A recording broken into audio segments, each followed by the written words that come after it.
Hey everyone, welcome to today's video. Welcome to the Gamey Daddy channel. Thank you very much for tuning in.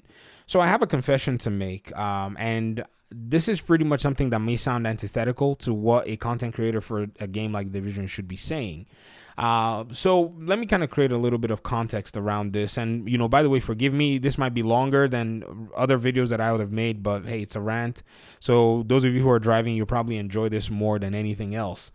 One of my audience members, James, pretty much asked me to talk a little bit about my learning process in learning video game development. So I've been messing around with learning video game development. I'm trying to put together a small prototype, just something small. I'm not trying to make a full-fledged game, not yet anyways. I mean, you would have to have experience to do that. So I decided, let me dabble around. Let me make something that is unique, not something that I actually followed a tutorial for step by step, but actually something that I can go learn and put together an entire system together that's really tiny that people can engage with and just talk about. And then I'll present it to you guys here, God willing, in a few weeks or months or hopefully not years, and you guys can actually take a look at it. And so in him asking me to do that, I then started to evaluate how far I've come in the whole process. I made a list of a lot of things that I wanted to kind of put together for this project. I actually made some lists. I pretty much wrote down things I thought I needed. I scrapped and ripped out a bunch of things because I was like, this is beyond the scope of my expertise. And then in actually evaluating this, I realized that the Division 2 not having any content for the past few months and recycling content has actually been a blessing. A blessing in that I've been able to gain some more time to focus a lot more on this. Now, like I said, this is antithetical to something that a Division agent should be saying, because you should be saying, oh, I can't believe there's no content. The truth is, I'm happy that there's no content right now. Now, when the developers announced that, they're not going to have any content, a small part of me was kind of worried, but I was already in the whole learning process. So to me, I already told myself, I'm definitely going to be doing this. And then Outriders came on the horizon. Everybody swore Outriders is the game that, I need to play. Everybody, my audience members kept saying, dude, you need to talk about Outriders. And I said, honestly, I'm thinking about it. I don't know if I'm going to, play the game from a perspective of saying I want to cover it, but I want to play from an instructive perspective where I see the things that they do and all of that. And it was a very hard decision to not cover it because, I wanted to cover another looter shooter as well. But, again, another thing that happened was the game necessarily didn't jive with me. But I made a commitment to actually purchasing the game. So what I did was I purchased the game and I gifted it out. I gave it to another, a very solid gamer that I do know in this community. And I think that was also a second step of the blessing because I didn't, I gave it away and I didn't feel the need to actually play or cover it. And so that gave me a lot more time to focus. And so in looking at a lot of the things that I've been able to attain, just in learning the things that I've come to realize and know, it's been a lot more valuable to me, not just personally because I'm trying to attain this goal, but also from the perspective of a content creator, because now I'm actually much more aware as to the challenges and some of the difficulties of what game development will bring to anybody that tries to, go ahead and make a video game. And it's increased my appreciation for any video game that I've actually ever enjoyed.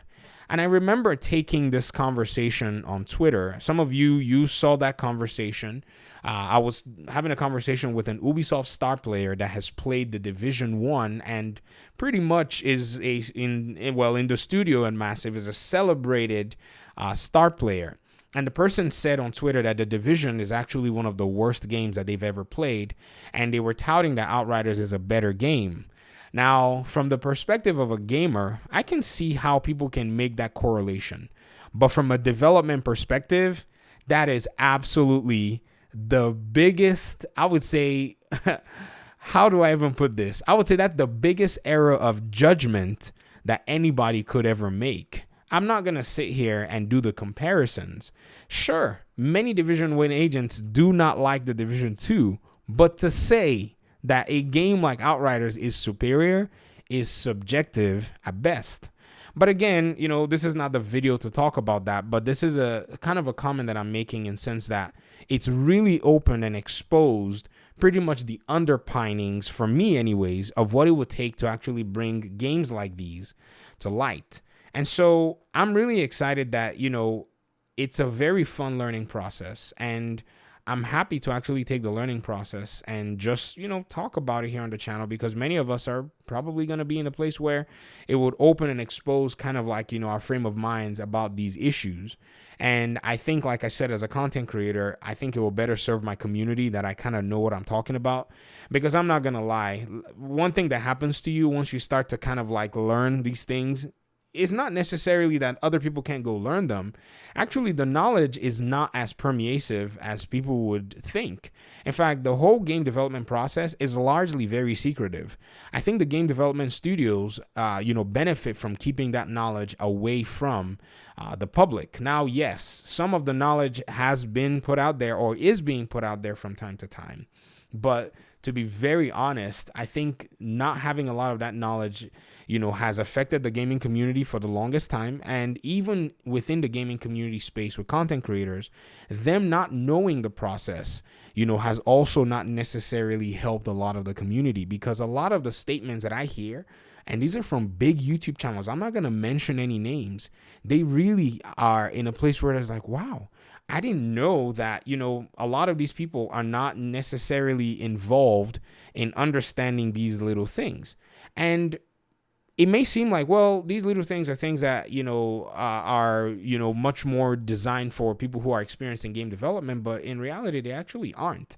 I mean, I think they are things that as seasoned gamers, we probably, get to the point where some of us who want to be authorities on this need to start exposing ourselves to, if you get what I mean. Now, let me give you an example. Like people who do PC parts and PC gaming and PC building coverage, their knowledge of PC components is not a surface knowledge. If you ask me to build a PC, I can build a PC for you. But if you ask me what the difference between an RTX and a GTX system is, I don't know. Now, some of you know, but again, I'm not sitting here making videos telling you guys how to build, telling you guys to build an RTX computer over a GTX computer and telling you why you should do so. But I watch those guys, and those guys are able to give better explanations because they've taken the time to learn and understand the technology.